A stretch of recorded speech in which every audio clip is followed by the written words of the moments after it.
안녕하세요.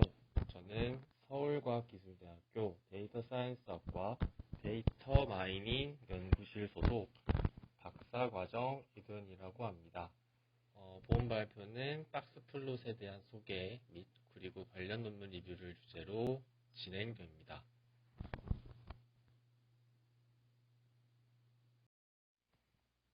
본 발표에서는 먼저 박스 플롯에 대한 전반적인 개념을 소개하고 박스 플롯의 모양에 따라 어떻게 해석하면 좋은지에 대해서 설명드립니다.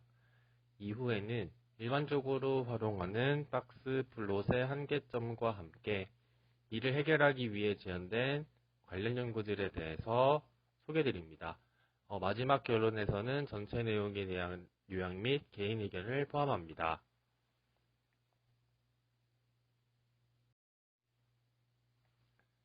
먼저 박스 플롯이란 사분위 값을 이용해 데이터의 분포 모양, 대칭성, 그리고 극단 값을 쉽게 파악할 수 있는 그림을 의미합니다. 여기서 사분위 값은 측정 값을 낮은 순에서 높은 순으로 정렬하고 이를 4등분했을 때의 각 등위에 해당하는 값을 의미하는데요. 여기서 정렬을 했다는 것은 랭크, 즉 순위, 순서가 존재함을 의미합니다. 추가적으로 등위란 높고 낮음이나 좋고 나쁨 따위의 차이를 여러 층으로 구분한 단계를 뜻하는데요. 특정 값을 4등분하려면 구분되는 단계는 3군데가 필요합니다. 따라서 3개의 사분위수를 확인할 수 있어요. 특히 등분이라는 것은 이제 구분된 단결의 구간의 길이가 동일할 수도 있다는 것을 의미합니다. 1사분위수 경우에는 그 전에 먼저 길이가 동일하다는 거는 이제 저희가 25%, 50%, 75% 이렇게 지금 퍼센트 단위로 해서 지금 동일한 그 퍼센트 단위로 지금 나눴잖아요. 이것을 의미합니다. 그리고 제1사분위수의 경우에는 전체 샘플이 100개라고 했을 때 25번째 수, 즉 25%에 해당하는 수를 의미하고요. 2사분위수는 50번째 수, 50%에 해당하는 수를 의미하는데 이거는 우리가 흔히 알고 있는 중앙값이라고 볼 수가 있습니다. 3사분위수는 75%에 해당하는 수를 의미하고요. 박스 플롯의 주요 구분은 박스와 그 외 부분으로 나눠 볼 수 있습니다. 박스의 경우에는 Q3와 Q1 지점의 사이 공간을 의미하는데요. 여기서 제가 앞에서 설명을 못 드렸는데 일단 1, 2, 3, 4분위수는 각각 Q1, Q3 이렇게 지금 부릅니다. 그래서 이제 박스의 경우에는 이제 Q3와 Q1 지점의 사이 공간을 의미하는데요. 이건 어떻게 보면 분포 내 중심 범위를 의미하기도 합니다. 왜냐면 25번째 수, 그러니까 25%의 수에서 75%에 해당하는 수들이 모여있는 공간이니까요. 이건 이제 우리가 흔히 사용하는 IQR, 그러니까 인터컨트롤 레인지로서 지금 박스의 길이와 같다고도 볼 수가 있어요. 그 외 부분에는 이제 수염과 이상치가 있는데요. 수염의 경우에는 이제 위스커라고 하죠, 일반적으로. 이제 중심 범위와 이상치의 사이를 의미를 하는데요. 일단 정상분포로 여겨집니다. 그런데 저희가 박스에는 이제 속하지 않기 때문에 좀 정상분포에서도 조금 이제 외곽 지역으로도 지금 정의를 내릴 수가 있습니다. 그래서 이 수염의 끝에는 이제 펜스들이 존재를 하는데요. 이제 이 부분이 이제 정상분포의 바운드들이라고 볼 수 있어요. 그리고 이를 초과하는 경우에는 이제 이상치라고 부릅니다. 이건 이제 이상치라고도 부르기도 하고 아니면 이제 플라이어스라고도 이제 부르기도 하더라고요. 앞장에서는 이제 박스 플롯의 주요 구분들에 대해서 살펴보았습니다. 특히 박스는 중심 범위를 의미를 하고 수염의 경우에는 이상치와 중심 범위 사이의 영역이 된다고 말씀을 드렸습니다. 그리고 해당 영역의 경우에는 일반적으로 IQR, 그러니까 Q3와 Q1 간 거리, 즉 4분 범위 값을 기준해서 산정된다고 말씀을 드렸는데요. 지금 해당 페이지의 수식을 보시면 IQR을 그대로 활용하기보다는 이제 C, 그러니까 상수값을 곱한 값을 위스커의 길이로 활용하게 됩니다. 각 위치별로 이제 로우면 Q1에서 위스커의 길이를 뺀 만큼, 그러니까 낮은 순위를 보겠다는 얘기죠. 그리고 Q3면 더한 만큼의 해당 분포를 정상 분포로 정의를 하게 됩니다. 이 C의 경우에는 이제 보통 1.5로 활용을 하게 됩니다. 그러니까 IQR의 1.5배를 활용하겠다는 건데, 이건 이제 매플랏 립 패키지에서도 이제 휘스라는 파라미터로 조정을 할 수가 있어요. 그리고 이제 각 데이터 분포에 지금 특정 방향의 펜스를 초과해서 분포하는 샘플에만 관심이 있으면요. 저희가 양쪽의 펜스를 모두 설정하는 것보다 상수값을 2배 정도 키워서 사용을 할 수가 있습니다. 왜냐하면 이 경우에는 이미 특정 방향으로, 그러니까 뭐 어퍼든 로어든 데이터가 많이 분포할 것으로 예상이 되기 때문에 해당 부분에 있어서는 조금 더 정상 분포의 범위를 넓게 설정하겠다, 지금 이렇게 가정할 수도 있기 때문입니다.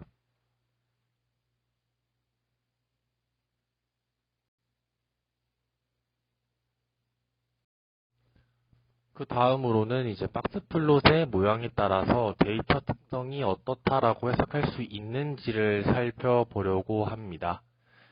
본 발표에서는 이제 대표적인 모양에 대해서만 다루려고 합니다.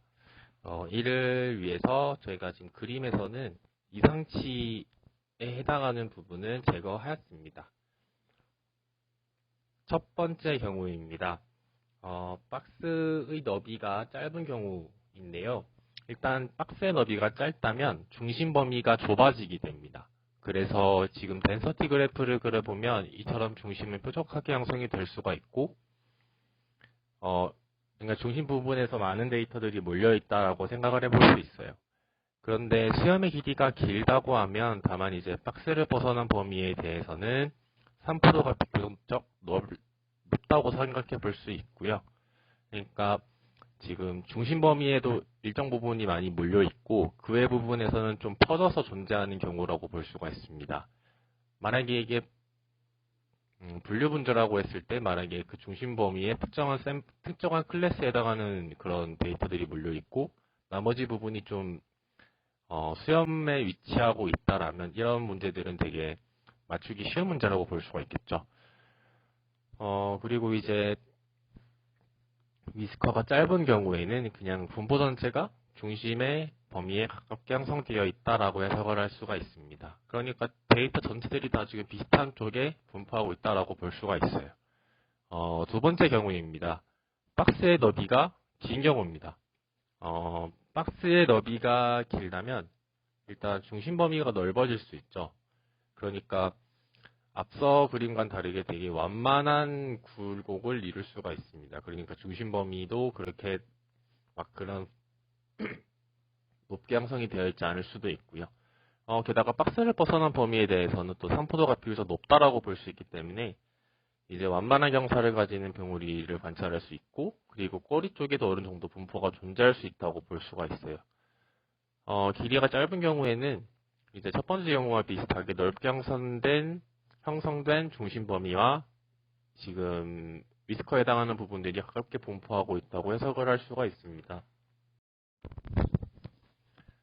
그런데 하지만 이제 앞서 말씀드린 해석의 경우에는 기본적으로 중앙값이랑 Q1 그리고 Q3 사이 거리가 서로 비슷할 것이라는 가정이 필요합니다. 즉 저희가 미디안을 기준으로 박스를 어떻게 잘라봤을 때 지금 잘라진 그 세부, 그러니까 지금 작은 덩어리로 나눠진 이런 영역들이 서로 대칭을 이루고 있다는 가정입니다. 그러니까 이 경우에는 평균값과 중앙값이 또 비슷하거나 이제 일치할 수도 있다는 걸 의미를 하게 되는데요. 만약에 이러한 가정들을 만족하지 못하면 박스 플롯은 해당 데이터 분포의 특성을 잘못 나타낼 수 있습니다. 그러니까 대표적으로 이제 스피드한 디스트리뷰션이 있는데요. 그러니까 이거는 어느 특정한 방향으로 데이터가 좀 치우쳐져 있는 상황을 의미합니다. 그래서 이게 박스 내부의 경우에서 보면은 이제 그러니까 IQR의 관점에서 봤을 때는 딱히 큰 문제가 되지 않아요. 왜냐면은 그냥 단순히 Q1에서 Q3 사이의 그 거리만 보면 되거든요. 그런데 이게 스키드 특성을 나타냈고, 근데 지금 여기 화면에 있는 것처럼 지금 특정한 방향으로 지금 치우친 경우가 또 발생할 수가 있잖아요, 사실. 그런데 이런 경우는 이제 박스 플롯으로 나타내기가 어렵습니다. 그러니까 일반적인 박스 플롯으로 나타내기는 어렵습니다. 왜냐하면 그 사이에 어떤 분포가 있는지라기보다는 약간 Q1과 Q3 간의 그 위치만 중요하기 때문이죠. 추가적으로 이제 패테일에 대해서도 좀 나타내기가 어려울 수 있는데요. 왜냐면은 패테일이라는 거는 즉 이제 어떠한 방향으로 좀 그 위스커의 길이가 되게 좀 길어질 수 있다라는 얘기가 되거든요. 왜냐면 이제 그러니까 지금 미비안이라는 포인트가 있고 특정 방향으로 샘플이 좀 스프레드 하지만 좀 길게 분포를 할 수가 있는데 일반적인 박스 플롯은 이런 부분들을 전혀 고려할 수가 없어요. 그냥 이게 길게 나타내는 부분 그리고 짧게 그럼 당연히 지금 다른 방향으로는 되게 좀 짧게 나타나겠죠. 근데 그런 부분의 특성을 상관하지 않고 모두 다 같게 그런 펜스를 설정하게 되는데 그렇게 되면은 이 첫 번째 그림처럼 그 페테일에 있는 샘플들은 지나치게 이상치로 판별될 수 있습니다. 그런데 이제 페테일의 관점에서는 그런 부분들도 사실 페테일 내에서는 정상 범위로 볼 수가 있거든요. 추가적으로 박스 플롯의 경우에는 데이터 특성을 순서만을 기반해서 나타냅니다. 그러니까 값들의 프리퀀시까지 나타내기는 어렵다는 의미인데요. 그러니까 사실 분포 내 값들이 모두 유니크하다라고 가정하기는 어렵습니다. 왜냐하면 저희가 뭐 히스토그램처럼 이런 그래프들을 흔히 사용하는 이유도 이게 같은 값들이 여러 가지가 생길 수 있기 때문이에요. 그래서 특히는 이제 위스커 영역을 분포 특성을 파악하는데 이제 어려움을 야기할 수가 있는데요. 그러니까 예를 들어서 지금 화면에 보시면 지금 저희가 임의로 로어와 어퍼 부분을 지금 비교해 봤을 때 지금 X는 일종의 샘플이라고 보시면 됩니다. 같은 위스커 영역을 가지고 있지만 이 샘플의 프리퀀시를 보면 이제 로어 부분의 경우에는 지금 약간 균등하게 분포를 하고 있죠. 그런데 어퍼의 경우에는 지금 Q3에 가까운 부분에 하나가 있고 나머지는 저기 위쪽에 펜스랑 가까운 부분에만 다 분포를 하고 있어요. 물론 이러한 예시가 다소 극단적일 수는 있는데요. 그러니까 우리가 박스 플롯을 그려보는 이유가 데이터 분포의 특성을 살펴보는 거잖아요. 그러니까 이러한 프리퀀시적인 부분이 무시된다는 거는 조금 우리가 주의해야 될 부분 중에 하나라고 저는 생각을 합니다. 그래서 이제 이러한 문제들을 보완한 게 또 이제 흔히 사용하는 바이올린 플롯입니다. 여기 지금 화면에 보이시는 것처럼 단순히 지금 박스에서는 이제 어떤 순서만을 나타낼 수가 있는데 여기에서는 그런 순서뿐만 아니라 해당 값들이 얼마나 지금 많이 분포해 있는지까지 지금 함께 보여주고 있죠. 그래서 앞서 소개드렸던 그런 한계점들에 대해서 어떠한 연구들이 있었는지를 좀 소개해 드리려고 합니다. 그 전에 있어서 해당 발표에서는요, 지금 스키드니스에 대한 내용만을 다룹니다. 그 프리퀀시적인 부분에서는 이미 바이올린 플랫에서 어느 정도는 보완이 됐다고 생각을 해서요. 그래서 이제 스키드니스에 대해서 먼저 말씀을 드리면, 일단, SIQR이라는 개념을 도입하게 됩니다. 먼저 박스 내부의 스키니스를 파악하기 위해서 사용을 하게 되는데요. 그러니까 기존에 IQR을 Q2를 중심으로, 그러니까 미디안을 중심으로 나눠서 세부 요소로 나눠서 확인해 보는 것입니다. 지금 수식으로 보면은 이렇게 나와 있고요. 이거 가지고 이제 IQR을 가지고 했을 때랑 동일하게 지금 각 방향에 대한 위스커의 길이를 산출하는 데 활용합니다. 그래서 이걸 통해서 우리가 하고자 하는 건, 그러니까 스키니스가 발생한 구역에 대해서는 우리가 정상 분포의 범위를 보다 넓게 할당하는 것입니다.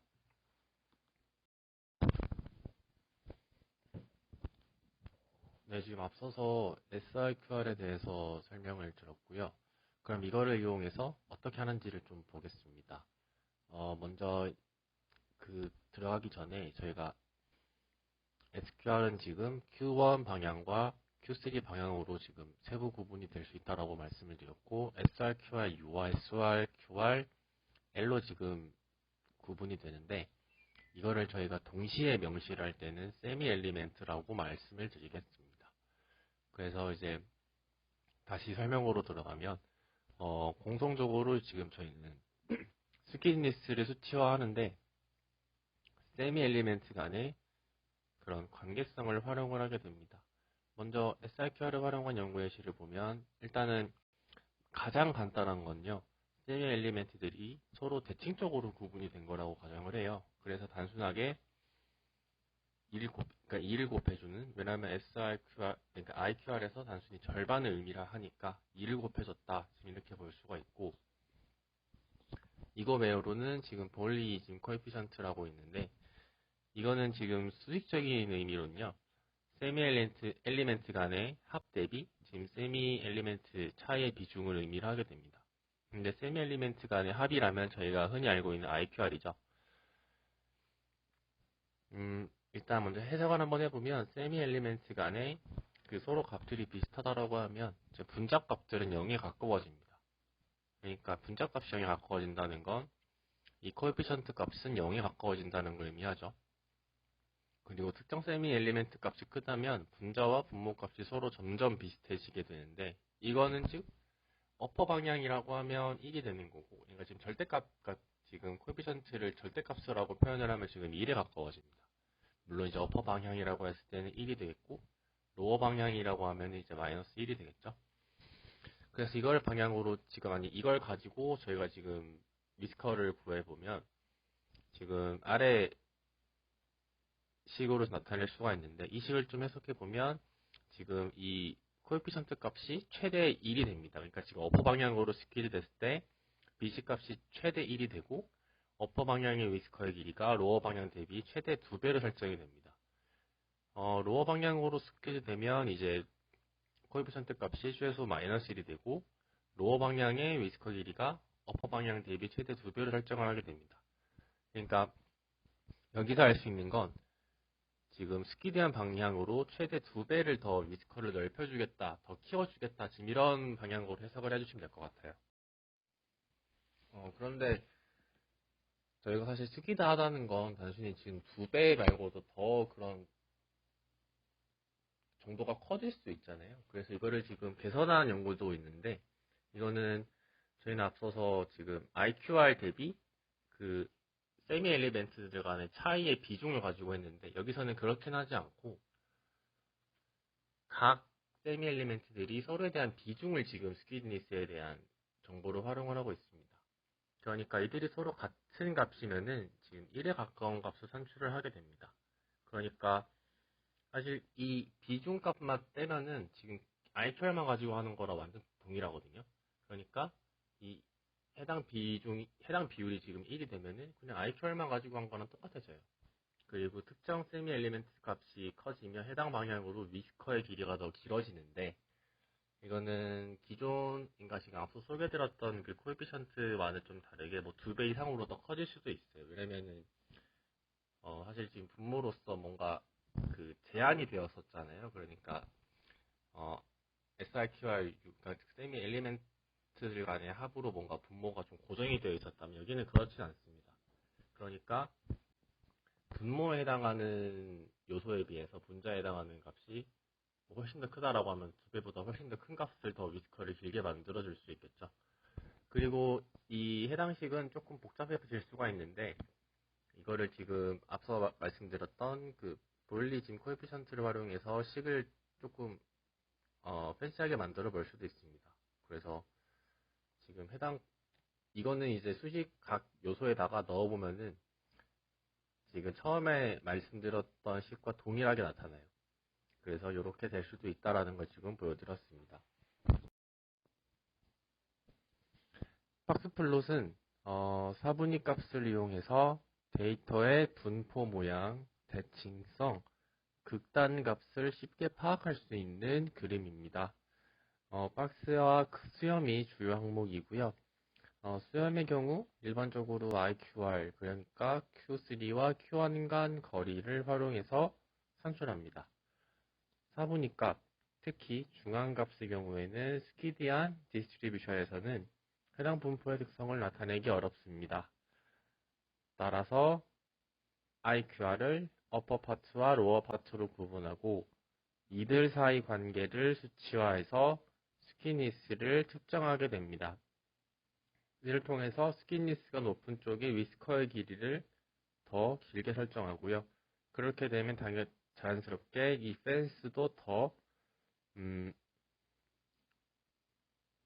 먼 쪽으로 설정이 되고 이 해당 부분에서는 아웃라이어를 조금 더 엄격하게 선정을 하게 됩니다.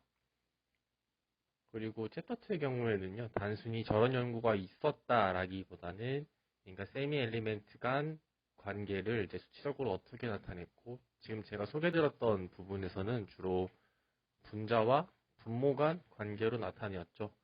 그리고 이를 위스커의 길이를 산출하는데 어떤 식으로 반영을 했는지의 흐름으로 이해를 해주시면 좋을 것 같습니다. 그래서 이제 앞으로도 박스플롯을 한번 활용을 하셨을 때 그 데이터 분포를 이제 그대로 이해를 하기보다는 이게 혹시나 뭐 스키디한 데이터 분포를 가지고 있지는 않았는지 그리고 이게 조금 더 요곡적으로 산출되지 않았는지를 한번 생각해 보시면 더 좋을 것 같습니다.